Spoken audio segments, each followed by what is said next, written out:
Hey, what's up, worship addicts? How you doing out there? I'm doing good. Got some things on my mind, my heart, though, I want to share with you guys today. Um, Kind of strange last 12 hours or so. Um, it's not really a message. This is more of my confession of faith. First, I'm going to start with last night. When I hung out with my good friend Aaron, we talked about Jesus for hours. It was awesome. And one of the topics of conversation was about what could possibly get me off track with how focused on Jesus I am right now. And I'm like, well, nothing. I won't even let the enemy get a toehold into my life, let alone anything else. Like, completely evicted. But in the back of my mind, saying one thing is like, you know, a serious medical issue, death in the family, things of that nature. Like that would be tough to handle because that's outside of me. Anyway, so like I said, we talked for hours. Then I ended up getting a email from a girl that I talked to, kind of an online friend, like 3 years ago. It was right after my divorce. I was very depressed and lonely, and we kind of had a friendship online. She lives in Illinois, but really, come on, buddy. It was just weird. It was just like the timing, like of her contacting me. It's like, once again, is this a plan of the enemy trying to get me all emotionally invested in something, or is God possibly bring her back into my life so I can minister to her and preach Jesus to her and lead her to Christ.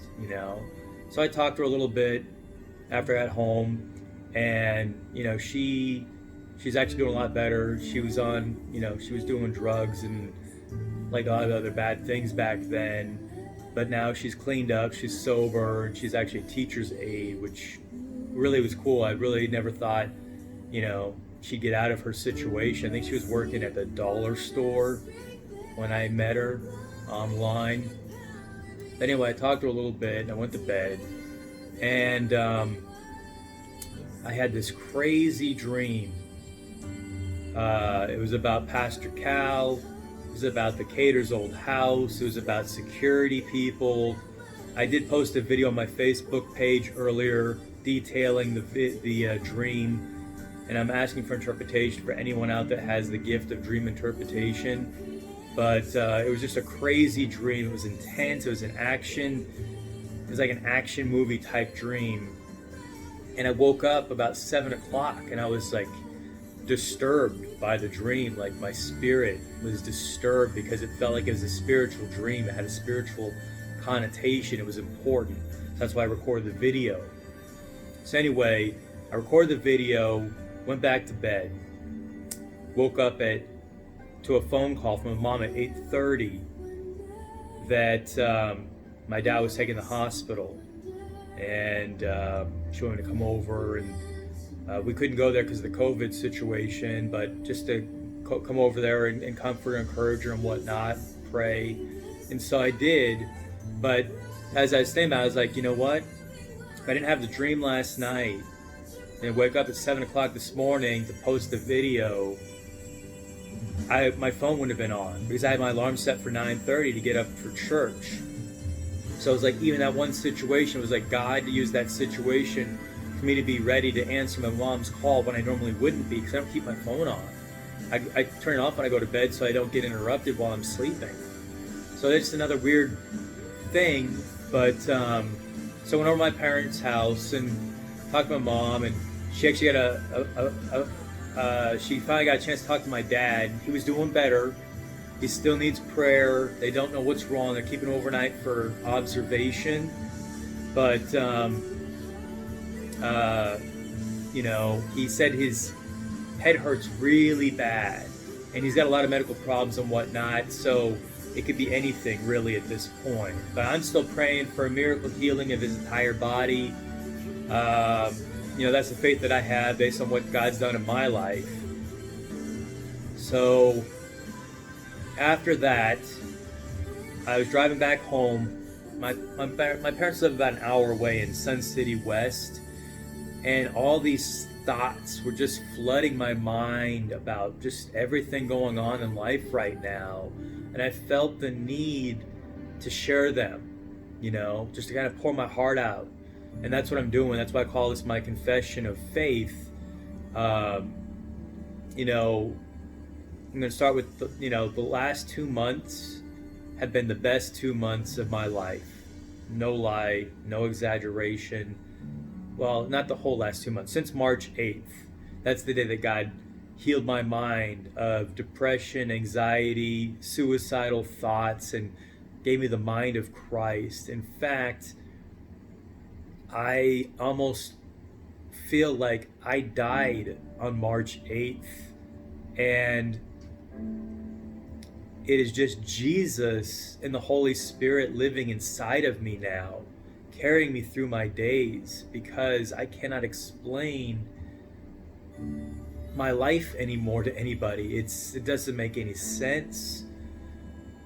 And the last couple of days, God's given me a couple messages to share, which I never thought I could do, because I didn't think my brain was capable of putting together a message, and it isn't, because it's the Holy Spirit inside of me.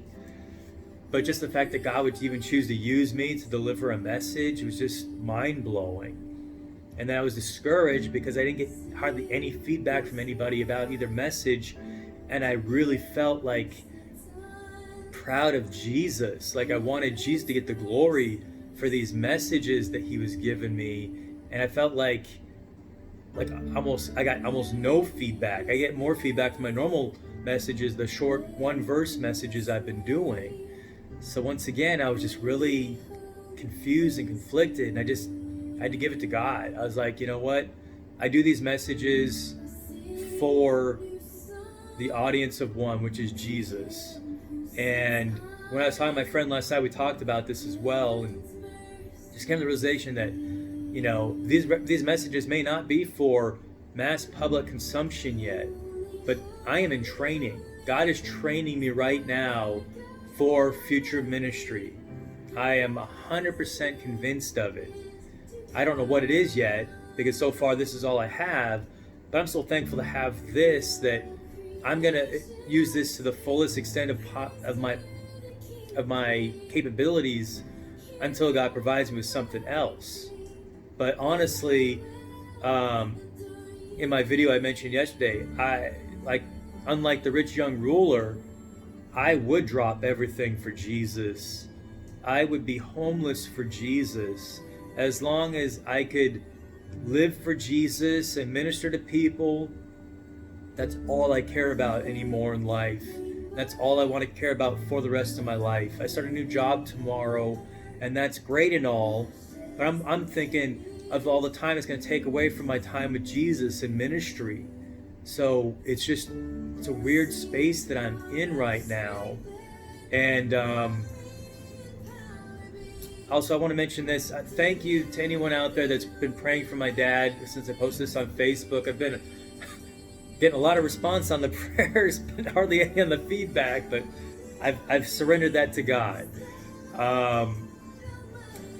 It's weird because God, he didn't give me a message today, but he gave me a topic to talk about. And he doesn't give me any verses or anything, but he's giving me an idea of how to address this topic. So after I'm done with this video, I'm going to start seeing if I can put this message together that he wants me to deliver on the topic that he wants me to speak on today. So that's going to be interesting as well. But I just want to say, since my life has been opened up, I've been so encouraged by the people that I see on Facebook living for Jesus. Like, it makes me wonder if this is normal Christianity and I've been missing out on my whole life. Like the last 25 years, I've been missing what true Christianity is, and that's just living with the power of Jesus in your life on a daily basis. I'm so encouraged by people that are truly living for Jesus. It's a supernatural life. Anyway, these are my thoughts. I just want to share this stuff with you today.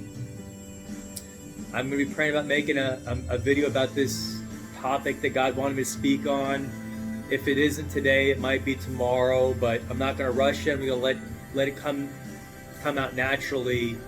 But don't be surprised if a video comes up later with that topic. Once again, I appreciate all your support. Thanks for tuning in. I love you guys. Jesus bless you. And I will see you guys next time, Worship Addicts. Peace.